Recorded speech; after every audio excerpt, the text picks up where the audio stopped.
Welcome back to Little Wars TV and yet another rule review. Today we are going to be taking a look at the game Rommel, written by Sam Mustafa, Honor Games. This was published in 2017, so this is a little bit more recent book. And it is a set of World War II rules pitched at what Sam calls the operational level, and what later in this review I will argue is a little more like Grand Tactical. But we'll get to that discussion in a minute. On our way there, we're going to be talking about 5 different categories. We're going to look at presentation, we are going to look at playability, mechanics, historical flavor, and support. And at the end, Tom and I will kind of give our final scores and our final thoughts on the system. So our first category is presentation, and it does quite well with it, as most of the Honor Games series does. So, one, it's a small format, hardbound book, about 150 pages, full color, good illustrations. I think very well organized, and I certainly think it scores quite well in terms of presentation. How well? As well as it could, Greg. What? Are you saying a 10? That's right. Have you given a 10 before in presentation? Well, I think maybe if we reviewed Blucher. Oh, another Sam Mustafa book. Okay, all right.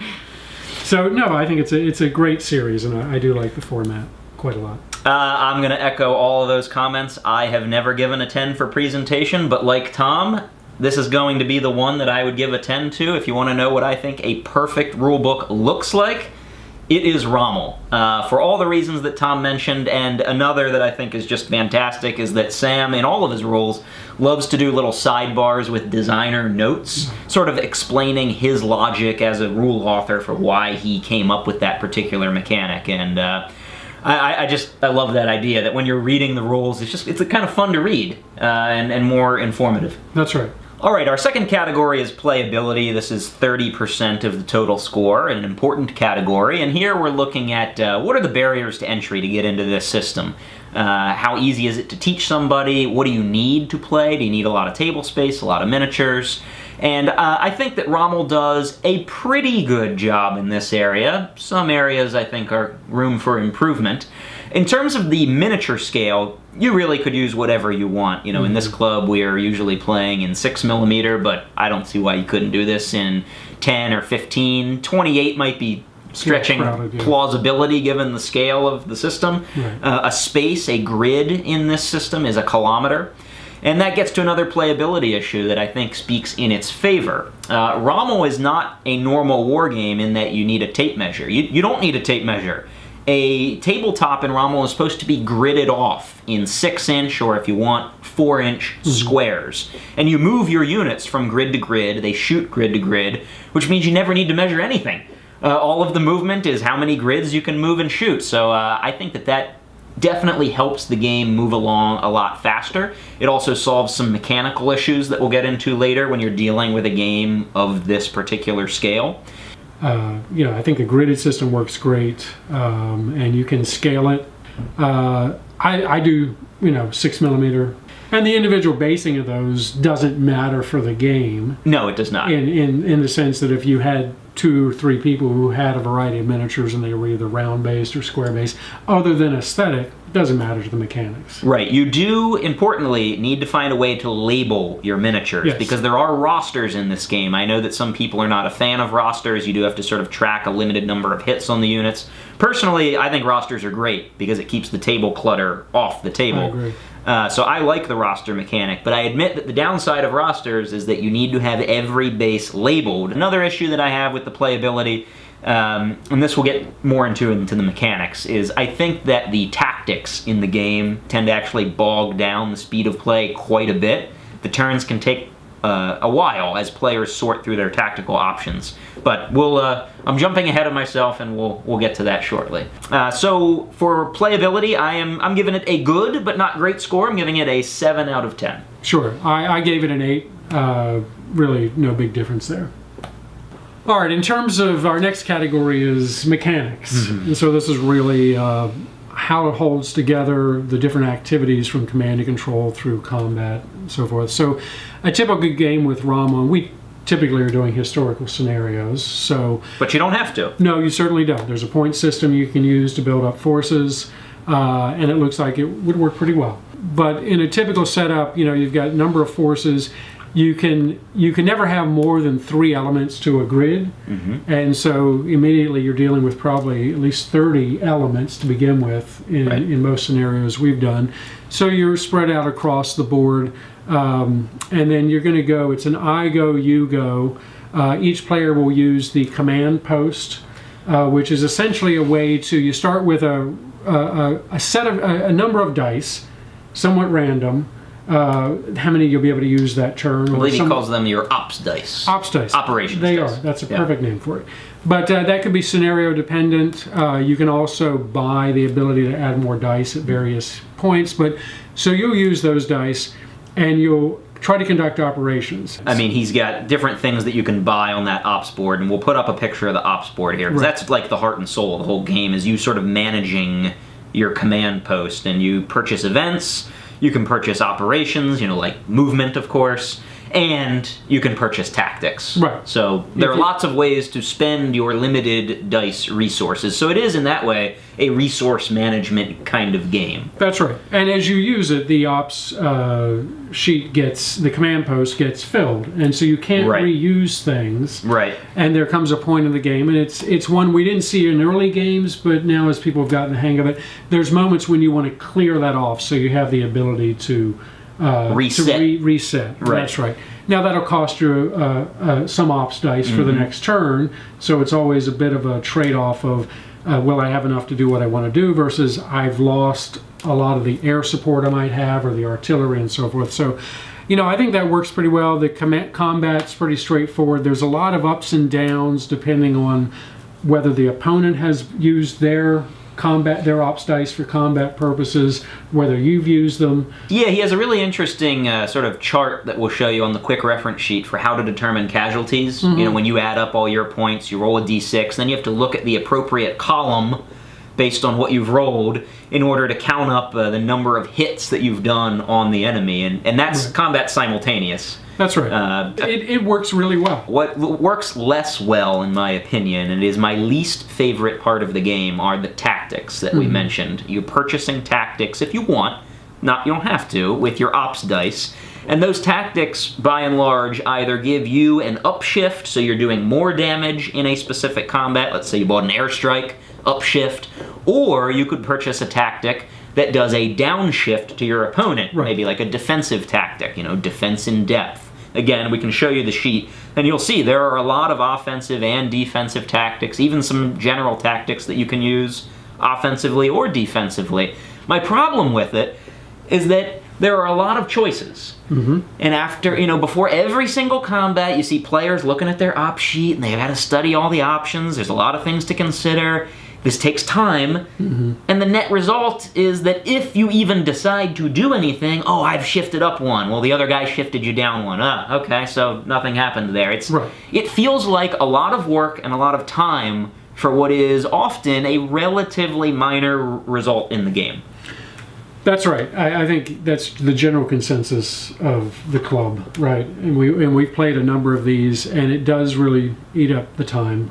And it's to give it flavor, I guess, in terms of, hey, I'm providing air, or I've got an assault. Yeah, and I know under the historical flavor discussion after this, we'll probably get into why Sam included this, and I know why he did it. It's just mechanically, it really does slow down what is otherwise a very fast-playing game. Sure. As far as mechanics, I think we've gotten through most of it. As far as innovation or originality, I think that's one to touch on, and I think it's innovative, right? It's innovative. In terms of getting this scale of battle, on a 6x4 table, right?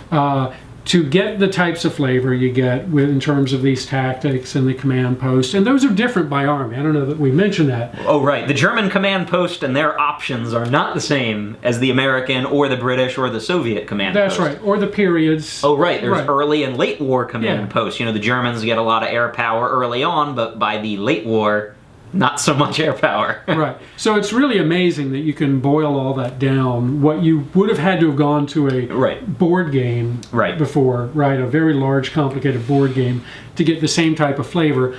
I think the innovation is that you can get that in a 6x4 table, and really in a couple of hours, we've generally, for a normal game, Right. you manage to get through that. So funny that you mentioned board game, because one of the number one criticisms that I have read online of Rommel, people who do not like this game say, well, it's too much like a board game. Oh. You know, it's got the grids, and it has that very rock, paper, scissors board gamey feel. That is, in my opinion, completely true. However, it doesn't bother me at all. No. The fact that it has some, board game elements, in my mind, like you said, a lot of those are necessary trade-offs to capture a game that happens at this scale. To me, it always comes back to, how else are you going to do this scale battle? Right. And I want to do this scale. Right. How else are you going to run multiple divisions per player? Right. And really, so it's kind of the trade-off. The amount of time you spend on the tactics, there's the time element, but the bigger issue, we say you don't get much bang for the buck. But you certainly aren't spending a lot of time measuring in this game. No right? time. Right. No time at all.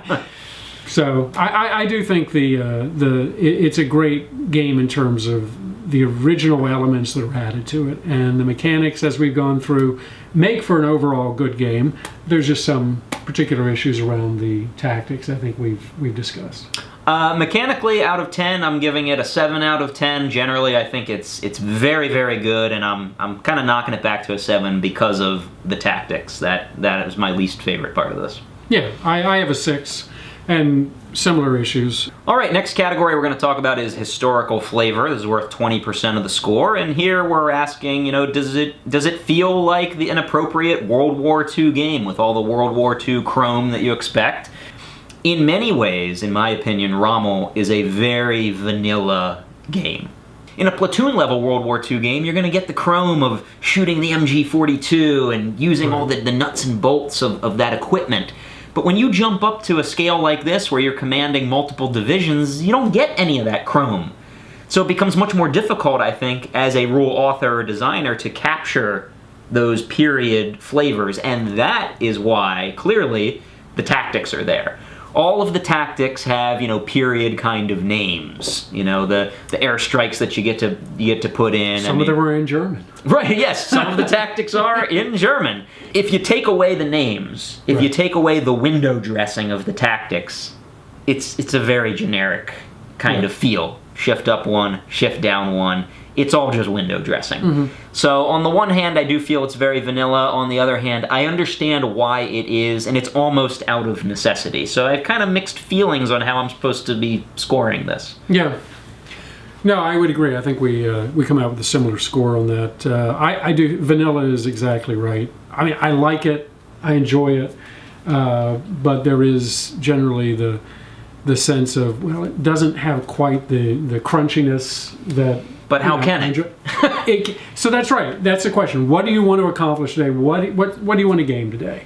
I do want to touch on that. We keep circling around this. The scale of the game again. This, it's said to be an operational game. In my opinion, it's really not an operational game. I would call it grand tactical. A player in this, a base of miniatures here is supposed to represent a company, and a grid on your table is supposed to represent 1 kilometer. Mm-hmm. Well, to me, an operational game is that I'm running, at least a core at an operational level, and a grid has got to be way more than a kilometer in order for me to accomplish that, and a base of miniatures has to be more than a company. Yeah. So I think it's a little bit disingenuous for people to call this an operational game. This is a game where you as a player could be expected to run a division or parts of 2 divisions.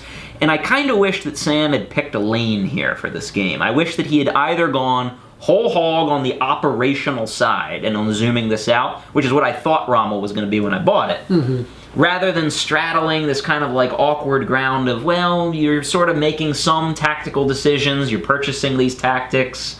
It feels like it's occupying a strange space to me, between 2 scales. Well, I think it probably is related to what we've talked about throughout this, is that how do you get the grittiness, right? By the zooming level out. of detail. The more you zoom out, the harder it gets. Yeah. So you may be wondering, given the scale, how did we manage to pull off the entire Overlord operation with Rommel? And in order to do that, we actually had to make a number of changes to the scale of the game. Instead of a base being a company, we made it a battalion. Instead of a grid being 1 kilometer, we actually jumped that up to almost 2.5 kilometers. We also changed some of the ranges. There were a number of revisions we had to make to the game. And if you want to see notes on how we did that, you can actually go to our website on littlewarstv.com under the free stuff section, and we'll have all of our notes there for the changes that we made to Rommel, which I think made it much more suitable for a true operational game. For historical flavor, I'm giving it a 6 out of 10 because honestly, I think this is a really tough category to peg down. There are some challenges, I think, to anybody who's trying to design a rule system that operates at this scale. So it's just tough to get crunchy. I agree. That's what I gave it, a 6 as well. Normally for support, I would say any of the Honor productions or products have excellent support. I use their website all the time and the Honor forum. I just know that recently it's kind of transitioned to a Facebook, and I just don't find what I'm looking for as well on that. So I'm not sure what caused that. I thought the previous forum was excellent, and I was on there quite a bit. And so that's, but in terms of intent and in terms of, pretty good community out there, and there are materials out there. Sure. I think it's pretty good. Yeah, the website still has a lot of free downloads. I mean, you can get, free copies of the command posts to print out in color. There are a couple of free scenarios that you can get on there as well. So generally, I think the support for Rommel is excellent. The one area I will ding it that I find a little bothersome is that there aren't a ton of scenarios. There you go. Yeah. There are there's like one free one in the book and a couple of free ones online, and of course you can search around for other players who have written their own scenarios and maybe put them up on blogs. There's actually not a ton of that. And I wish that there were more scenarios available because doing the research to put one of these historical scenarios together, it's actually a decent amount of work to kind of type up the rosters and figure out the orders of battle. I personally enjoy doing scenario design, but a lot of players don't. So if you're not one for scenario design, just a warning here that I think that you might be disappointed in what's available for you at your fingertips. Even with that, I still think it's quite good, and I'm going 8 out of 10 on support. Right. I gave it a 7, but in general, it's great support.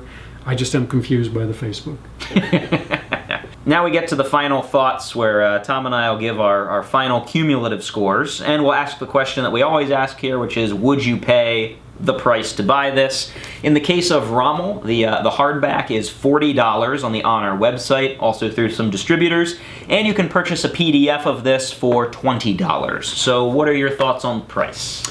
I think it's a fine price, $40 for that type of production. Right. Yeah, there's no problem at all. Yeah. It's a good value.